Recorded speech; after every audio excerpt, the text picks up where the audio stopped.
నిలబడతాం. పేరుకే ప్రజాప్రతినిధి, చేసేదంతా దోపిడీ. అమాయకుల అవసరాలు ఆసరాగా చేసుకున్న సదరు ఎమ్మెల్యే కోట్లాది రూపాయలు కొల్లగొట్టారు. అయితే బాధితులకు మాత్రం సహాయం అందించేందుకు నిరాకరిస్తున్నారు.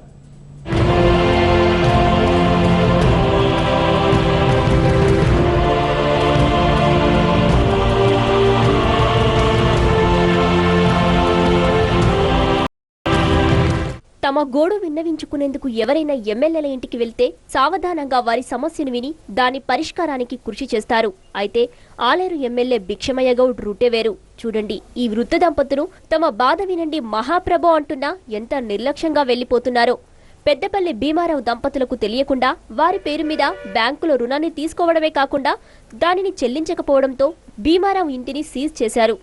ఆర్టీసీలో కార్మికుడిగా పనిచేసి రిటైర్ అయిన భీమారావు 350 గజాల స్థలంలో సొంత ఇల్లు ఉండి కూడా ప్రస్తుతం కట్టుబట్టలతో అరుగులపై ఉండాల్సిన దుస్థితి నెలకొంది.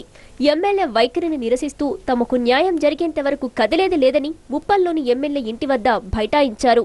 అప్పుడు భిక్షమయ్య ఉండే, భిక్షమయ్య గౌడ్ అయ్యి తర్వాత ఎమ్మెల్యే అయిన తర్వాత మేము నమ్మలేదు సార్. ఆయన కూడా వచ్చి ప్రాధేయపడ్డాము, ఖాళీలో పడ్డాము.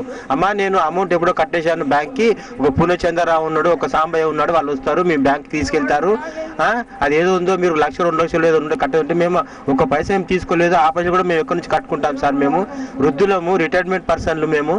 అసలు ఆయన మా ముఖమే చూడలేదు, లోపల కూర్చోండి ఇక్కడ నుంచి వచ్చేసిండ్రు, వెళ్ళిపోతూనే ఉన్నారు, అసలు చూడట్లేదు కూడా. అసిస్టెంట్ ఏమో మమ్మల్ని మాట్లాడలేదు అసలు. ఇదిలా ఉండగా ఎమ్మెల్యే అనుచరులు మాత్రం బాధితులపై తమ ఆగ్రహం వెలుబుచ్చి వారితో వాగ్వివాదానికి దిగారు. బాధితులకు అండగా నిలిచిన జెమినీ న్యూస్ కు ఫోన్ ద్వారా ఎమ్మెల్యే భిక్షమయ్య జరిగిన తప్పును అంగీకరిస్తూనే మధ్యవర్తులను పిలిపించి న్యాయం చేస్తానని హామీ ఇచ్చారు. ఎమ్మెల్యే గారు, నేను స్వర్ణగౌడ్ మాట్లాడుతున్నానండి. వీళ్ళకి ఒక్కసారి మీరు వాళ్ళకి న్యాయం చేస్తానని చెప్పేసేయండి. నేను ఎలాంటి ప్రాబ్లం ఉండదు మా దగ్గర, మేము వాళ్ళకి తగిన న్యాయం చేస్తాం. మా వల్ల ఏం ఇబ్బంది కాదు, మా వల్ల ఎలాంటి ఇబ్బంది ఉండదు. ఏదంటే తదుపరి ఉంటే మేము పూర్తి న్యాయం చేయడానికి నేను కాదు ఎమ్మెల్యే గారు. అసలు ఇప్పుడు వీళ్ళకి తెలియకుండా ఇప్పుడు లోని అంటే మధ్యవర్తులు ఎవరుగా ఉన్నారండి? ఇప్పుడు లేదు సార్, మేము ప్రోగ్రామ్ లో ఇనాగ్రేషన్ ప్రోగ్రామ్ పబ్లిక్ ప్రోగ్రామ్ లో ఉన్నాము. హలో చెప్పండి సార్. పబ్లిక్ ప్రోగ్రామ్ లో ఉన్నాము, కాన్ఫరెన్స్ లో ప్రోగ్రామ్ లో ఉన్నాం సార్.